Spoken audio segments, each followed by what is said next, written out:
মনে রাখতে হবে তুমি একজন সুন্দর ছেলে। ছেলেরা যখন মেয়েদের পিছে দৌড়ায় দুইটা জিনিস হয়, হয় হিরো হয় নাহলে ভিলেন হয়। তুমি কি হতে চাও?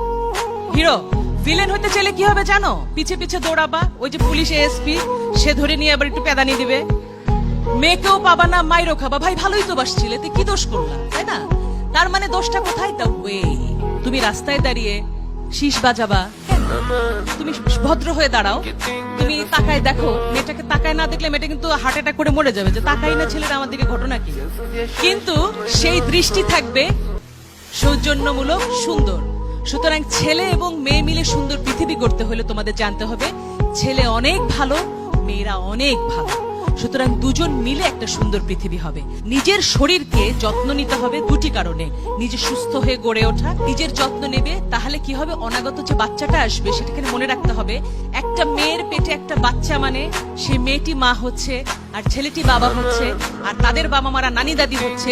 এটাই স্টোরি না, আসল গল্প হচ্ছে সেই শিশুটি বাংলাদেশের নাগরিক হয়ে জন্মাচ্ছে।